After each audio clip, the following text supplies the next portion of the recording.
United States went from the Atlantic Ocean to the Appalachian Mountains, and the Atlantic Ocean was well fortified. But Benjamin Franklin, knowing that the Appalachian, we were open to a rear guard attack, and that from the British, and knowing that the Scots-Irish had been fighting the British for centuries, imported tens of thousands of them and put them right down the Appalachian Mountains. So, and that way he was, Ben Franklin is the father of country music. So it's it has all come like that. It's a story of many different languages, many different countries coming here with this idea of one out of many, and the music was our common language, right? So that's been, they're all centuries old that have been. Dylan just was a massive reinventor of it. He, all those guys in Washington Square were fighting for their square feet on the square, but Dylan was thinking of the whole. He was like Elvis. Elvis didn't think about that. He heard Big Boy Craddock and just went for it. He wasn't. He was just doing the best version of it he could. That's what the Beatles were doing too. They were doing the best version of Buddy Holly that he could do. And Dylan was doing the best version of, Woody Guthrie and Big Boy Craddock and a lot of people all at once. Don't forget about Pete Seeger. Okay, I won't forget about Pete Seeger. That's right, and Woody Guthrie, all of that. That's right. That's all part of the story. So Oscar, I mean, you're not just learning a repertoire. I mean, the character has to live off stage as well. I mean, was there stuff in what you were doing with the music that informed who he was? Oh yeah, completely. I mean, he's a really isolated character. He's an island unto himself. He's very shut off, and the only times he really has any kind of thing approaching catharsis is when he plays his song. So that's really where his soul is. Yeah. That's that's interesting. That's an interesting part to talk about Pete Seeger actually, because this was a time where there were a lot of people that started with let's not forget about Thoreau and Emerson and Whitman. People looking for the soul of America, what is this American character, this one out of many? We have Johnny Appleseed, we have Paul Bunyan, so we've got a guy who plants trees, we've got a guy who cuts them down. But that whole notion of Johnny Appleseed, of going out through the country planting seeds so this fruit would grow up, and you never even see it yourself, right? You're planting it so that other people can reap those fruits. That's supposed to be part of the American character. That's supposed to be part of who we are. I say Bob Dylan is Johnny Appleseed. And Pete Seeger's Johnny Appleseed. Mississippi John Hurt's Johnny Appleseed. Right? Yeah, I mean, and Seeger had those camps, those summer camps where he would teach all the little kids folk music, and those kids grew up, and that was the village in 1960s. That's who LLEWYN probably was. He probably went to one of those camps at one point and got these songs in his head. And I mean, they landed on Pete Seeger, shut him up. So you can't sing out. You just shut up. Like what's that woman chick? Shut up and sing, or shut. They said to shut up and don't even sing. So what he did, he starts camps for kids and teaches them folk music, and look what happened from there. But one of the things I love about the film is there was a divide at that point. There were the purists like LLEWYN, and there were the popularizers like Peter, Paul, and Mary. And you see them on the screen, and you see that LLEWYN doesn't know what the hell he's watching when he sees, the guy singing The Last Thing on My Mind, or 500 Miles. But the movie never looks down on that. I mean, it's a beautiful version of 500 Miles. It's a gorgeous song. That's right. Just because LLEWYN feels a certain way doesn't mean that's the objective view of the song. I mean, for you guys, it was important for all the songs to be really good. No, the thing about even Please Mr. Kennedy, which is supposed to be a bad song according to LLEWYN Davis. The thing is, if you put music in a movie, it has to be good, even if it's bad. I mean, if a character says the music's bad, then the audience will go along with it and be happy to be in on the joke, But if you just play bad music, the movie's just bad for the amount of time the bad music's bad. So,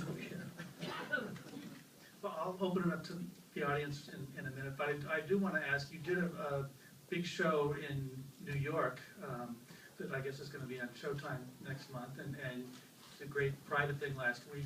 I hear there may be a concert in Los Angeles in the near future. I want to do that. We did a really beautiful concert in New York with a lot of people, and there were still a few people. It was a small place, Town Hall. Then we did one here with even a smaller place.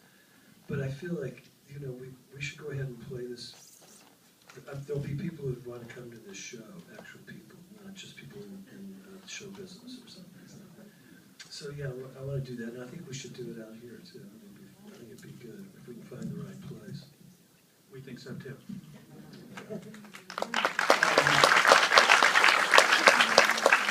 Questions?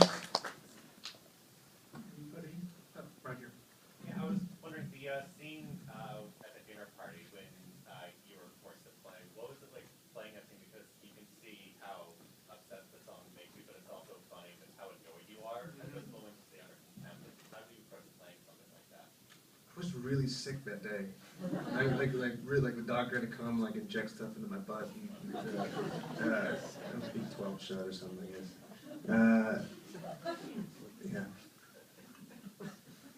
I was very sick. You can see that, I'm all kind of puffy-eyed. So that was actually hard, because it's the most energetic he's supposed to be, and I was pretty ill. That was good. I mean, I've kind of been in situations like that where, someone's like, "Oh, you're an actor? Act something." And it's just that kind of that frustration. Don't you want to say, you talking to me? I'm the one you're looking at. That's dead on.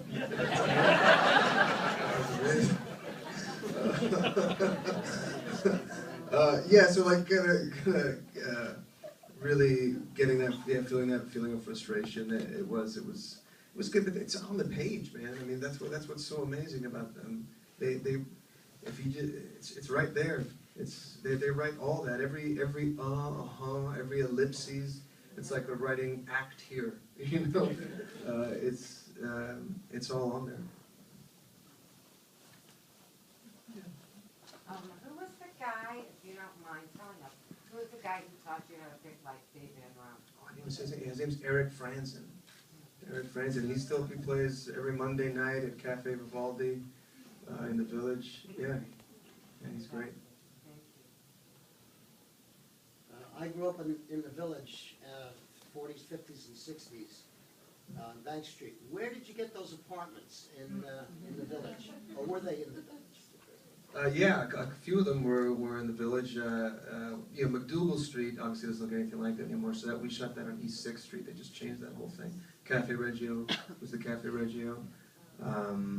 But those apartments they're all around there. How do you get them, though? You have to get the people to move out? Yeah, just temporarily.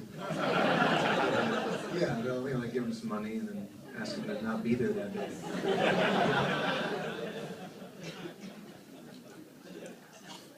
I'm going to ask, in your mind, when you were playing it, what was the significance of the cat to you?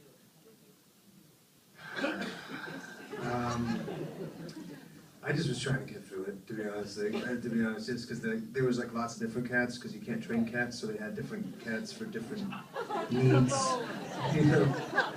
It was a potpourri of cats, and some of them were less into being in a movie than others. So sometimes when the more docile one, I could just feel like, I have to be responsible for this thing. That's annoying, but I just get through it. And then there's other ones that they had to literally tie to me so they wouldn't jump out and run.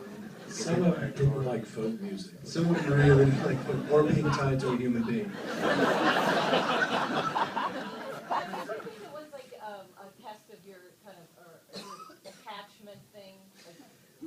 I mean, that's what's amazing about the Coens is that they don't start with what's the most meaningful thing and then put it in. They kind of think of at a practical level, for instance, the cat really is the plot, because otherwise nothing happens, right? So they put the cat in there, but then the cat also has all this meaning. It's his spirit animal. It's his responsibility. It's his humanity even. It's all those things as well. Yeah, right in the middle here. Hey, Steve. Questions for Oscar, but T-Bone, feel free to weigh in. You worked with Scott Rudin on this movie, and I know you just did another one with him. I'm curious, how hands-on is he throughout the process and what your collaboration was like? I'll tell you how hands-on he is. He screamed that question you just asked.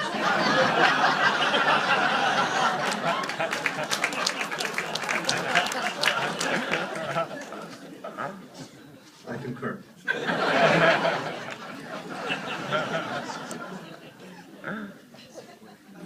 Yeah, way up in the back.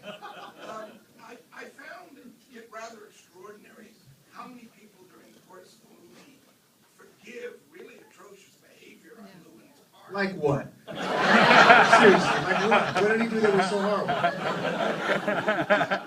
Did you find that Oscar is a character that deserved that kind of forgiveness? Yeah. I honestly don't think he did anything that bad. I mean, he yelled at the old lady on stage. Other than that, and even that, you could be like, all right, he's kind of at the end of his rope. Other than that, I guess leaving the cat, but really bringing the cat's a little bit weirder than leaving the cat. But I don't. Yeah, I mean, I'm not objective. I played the guy, so I don't think he actually any of his actions are actually that horrible. It's just that he doesn't bother trying to charm anybody or ask for sympathy or anything like that. And he's clearly being compressed by life and he's isolated. He just feels completely alienated from everybody. But I think that I don't know that that the people that know him know that there's something warmer inside, I guess.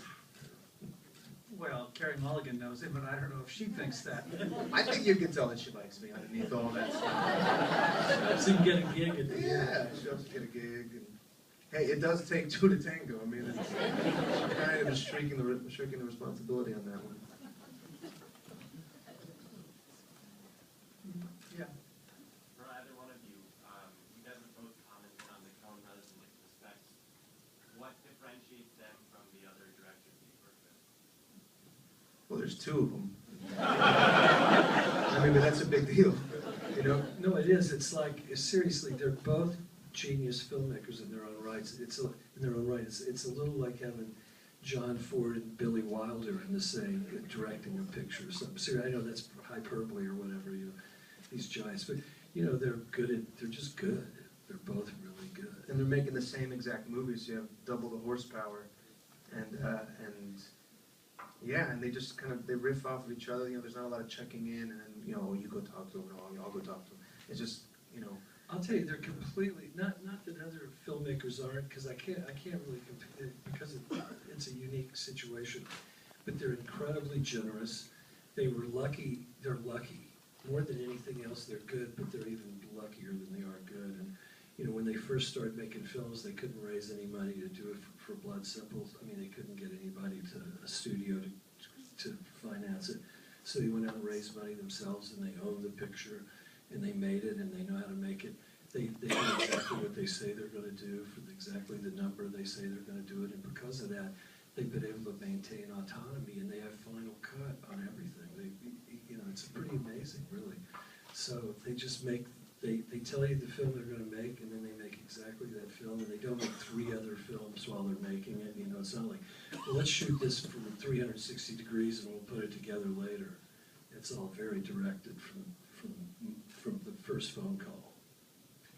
You started working with them just on the basis of you calling them out of the blue because you wanted to work with them? No, not because I wanted to work with them. Actually, I have to say, I called them like a fan call, really, because I saw Blood Simple, and it spoke to me, and I had friends in the crew, friends from my childhood in the crew. They had done it in Austin. Then they did Raising Arizona, which things were happening every couple of frames. I was going, okay, what, it's as if we had seen all the same movies growing up or something. There was an obvious kinship, and we had mutual friends. So I just called them up. I said, I'm coming up to New York. You want to have dinner? But I will say, at that time, I didn't call them up looking for work. I had plenty of work and everything. But I did call them up looking for friendship, I would say. But I'm afraid I called them up a little as a fan, too. And I have to say, everybody on the movie set is a fan of the Coen Brothers. It's a little like the Grateful Dead, where everybody, where everybody around, digs them. So it's not, right? I think that's right. Everybody's there because they want to be there to work with them to find out what that's about. Probably y'all are just how you're curious how it's different. It's benevolent, man. It's deeply generous, deeply benevolent, and profoundly open-hearted and creative. And that's why I always feel funny when I hear people